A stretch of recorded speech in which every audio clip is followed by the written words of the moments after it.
Breaking news Janagama జిల్లా జాఫర్గఢ్లోని గాదె ఎన్నయ్య నిర్వహిస్తున్న ఆశ్రమంలో ఎన్ఐఏ సోదాలు నిర్వహించింది. 20 మంది 2 టీమ్స్గా ఉదయం 6 గంటల నుంచి సోదాలు నిర్వహిస్తున్నారు. ₹1,00,000 నగదు, పలు డాక్యుమెంట్లు స్వాధీనం చేసుకున్నారు. ఇప్పటికే ఉపా చట్టం కింద అరెస్ట్ అయి చెంచల్గూడ జైల్లో ఉన్నారు గాదె ఎన్నయ్య. 5 రోజుల కస్టడీకి కోరారు ఎన్ఐఏ అధికారులు.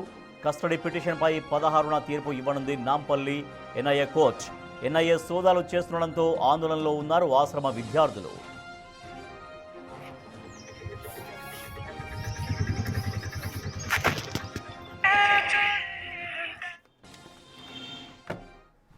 జనగామ జిల్లా జాఫర్గఢ్లోని గాదె ఎన్నయ్య నిర్వహిస్తున్న ఆశ్రమంలో ఎన్ఐఏ అధికారులు సోదాలు నిర్వహిస్తున్నారు. 20 మంది 2 టీమ్స్గా ఉదయం నుంచి సోదాలు కొనసాగిస్తున్నారు. మా ప్రతినిధి వేణు మరింత సమాచారం అందిస్తారు. వేణు, 2 టీంలుగా ఏర్పడి ఉదయం నుంచి ఎన్ఐఏ అధికారులు సోదాలు కొనసాగిస్తున్నారు. సో వాళ్ళకి ఆ సోదాల్లో ఏమైనా లభిస్తున్నాయా? ఎటువంటి అంశాలు లభ్యమవుతున్నాయి? ఈ సోదాలకు సంబంధించి ఎటువంటి సమాచారం ఉంది?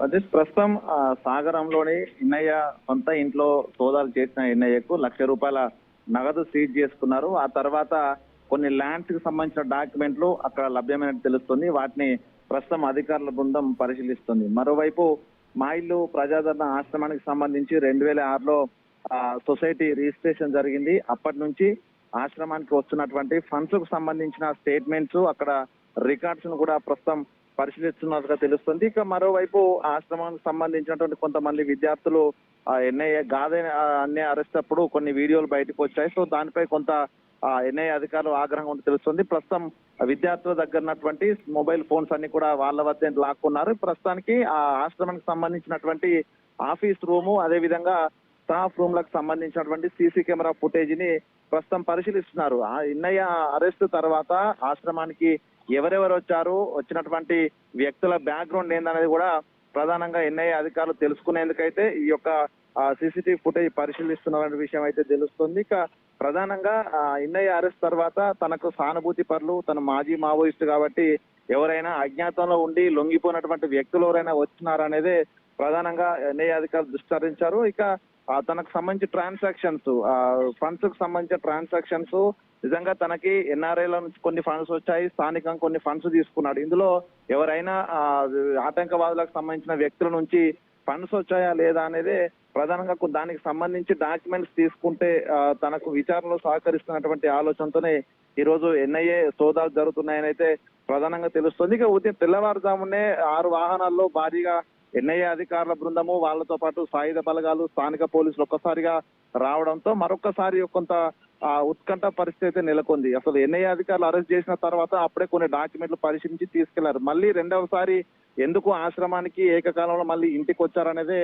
కొంత అనుమానాస్పదం వ్యక్తం అవుతుంది. తనపై మరిన్ని కేసులు నమోదు చేసేందుకే ఎన్ఐఏ అధికారుల ప్రయత్నాలు చేస్తున్నారంటూ కూడా స్థానికంగా పెద్ద ఎత్తున చర్చ జరుగుతోంది. ఇక మీడియా వ్యక్తులకు కూడా అరెస్ట్ సమయం లోపల గేటు వరకు అనుమతించినా కూడా ప్రస్తుతానికి తమను చిత్రీకరించొద్దంటూ కూడా భారీ ఆంక్షలు పెడుతున్నారు. సో దీన్ని బట్టి చూస్తే ఎన్ఐఏ అధికారులకు కొంత ఏమన్నా టిప్ అందిందా, లేకపోతే కీలకమైనటువంటి సమాచారం తీసుకుని వెళ్దామనే ఆలోచనలో ఉన్నారనే ఒక చర్చ జరుగుతోంది. ఇక ఎన్ఐఏ సోదాల తర్వాత సీజర్ కు సంబంధించి కొన్ని డాక్యుమెంట్లు, నగదుకు సంబంధించి సీజర్ కు సంబంధించి పూర్తి స్థాయిలో సోదాలు అయిపోయిన తర్వాత ప్రకటన విడుదల చేస్తామని చెప్తారు. కానీ అసలు అనూహ్యంగా ఈ రోజు రావడం, మళ్ళీ ఇంట్లోనూ ఆశ్రమంలోనూ అదేవిధంగా సీసీటీవీ ఫుటేజ్ అయితే ఆశ్రమంలో విద్యార్థులు ఉంటారు, వాళ్ళు ఒకసారి తనిఖీలు ఎన్ఐఏ అధికారులు రావడం, కొంత అక్కడ సర్చింగ్లు చేసేటువంటి ఆ హడావిడి చూసి విద్యార్థులు ఎంత ఆందోళనలో కనిపిస్తున్నారు?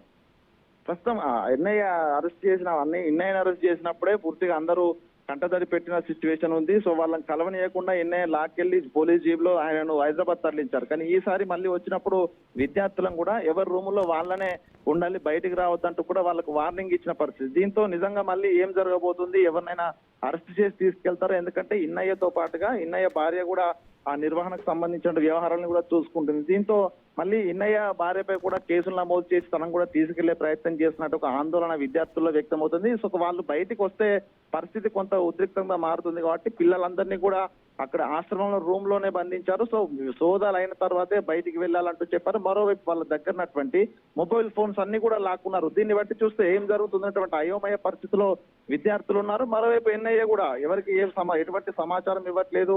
దానికి సంబంధించి ఎవరైనా అసలు ఏం జరుగుతుందని ప్రశ్నించే ప్రయత్నం చేసినా కూడా అక్కడ ఆంక్షలు ఉన్నాయి, ఎవరు రావద్దంటూ కూడా సీరియస్ గా వార్నింగ్ ఇచ్చిన పరిస్థితి. మొత్తానికి దాదాపు ఇప్పటి నుంచి దాదాపు 4 గంటలు అవుతుంది వీళ్ళు సోదాలు చేయబట్టి. అంటే ఈ 4 గంటల సేపు ఏం వెతుకుతున్నారు అనేది ఎవరికి అంతుపట్టని ప్రశ్న. ఎందుకంటే డాక్యుమెంట్లు కూడా వాళ్ళ ముందు ఉంచారు, అదే విధంగా సీసీటీవీ ఫుటేజ్ డివిఆర్లు కూడా వాళ్ళ ముందు ఉంచారు. అయినా కూడా ఎన్ఐఏ అధికారులు ఎవరి కోసమో ఆరాధిస్తున్నారు అనేది కూడా కొంత అర్థమవుతుంది. కానీ అసలు ఈ స్థాయిలో ఇంత బందోబస్తు చేసి ఈ విధంగా సోదాలు చేయడం ఏందనేది అటు విద్యార్థులను సాగరంలోని గ్రామ ప్రజల్లోనూ కూడా అర్థం కాని పరిస్థితి. మొత్తానికి ఎన్ఐఏ నోరు విప్పితేనే అసలు ఎందుకు ఈ స్థాయి లోపల కట్టుదిట్టమైన సోదాలు చేస్తున్నారు, ఆ డబ్బులు సీజ్ చేయాల్సిన అవసరం. ఎందుకంటే ఆశ్రమ నిర్వహణకు డబ్బులు అది ఫండ్స్ రూపంలో వచ్చినవి, వాటిని కూడా సీజ్ చేశారంటే నిజంగా మళ్ళీ ఏమైనా కొత్త సెక్షన్లు యాడ్ చేసే ప్రయత్నం చేస్తున్న ఒక అయోమయ పరిస్థితి ఉంది. మొత్తానికి ఎన్ఐఏ అధికారిక ప్రకటన రిలీజ్ చేస్తే తప్ప అసలు ఏం జరగబోతున్నా అర్థం కాని పరిస్థితి. Rajesh, right, thank you Venu.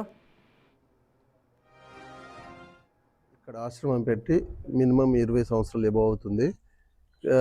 పిల్లలు, అనాథ పిల్లలు, ఇక్కడ నుంచి అభివృద్ధి చెందిన వాళ్ళ పిల్లలు కూడా చాలా మంది ఉన్నారు. ఇప్పుడు కూడా 80-90 మంది ఉంటారు. వాళ్ళు సార్ ఉన్నప్పుడు సార్ అన్ని చూసుకునేటోళ్ళు. సార్ లేనందువల్ల కొంత పిల్లలకు చాలా ఇబ్బంది అవుతుంది. తిండికి కానీ వాళ్ళు చూసుకోవడానికి సాధక బాధకాలు చూసుకోవడానికి ఇబ్బంది అవుతుంది. దీన్ని దృష్టిలో పెట్టుకొని ఈ ఆశ్రమం, మా దగ్గర ఉన్న ఆశ్రమానికి సహాయ సహకారాలు అందియాలని కోరుతున్నాం. ఇప్పుడు సార్ లేక, ఎన్నారెడ్డి సార్ లేక పిల్లలు చాలా సఫర్ అవుతుర్రు, ఏడుస్తుర్రు. పాపం వాళ్ళకు భోజనం కూడా ఇబ్బంది ఉంది. ఏమైనా దాతలున్న, మంచులున్న ప్రభుత్వము వాళ్ళందరూ ఈ ఆశ్రమాన్ని ఆదుకోవాలని, వాళ్ళ పిల్లల్ని, అనాథ పిల్లల్ని ఆదుకోవాలని నేను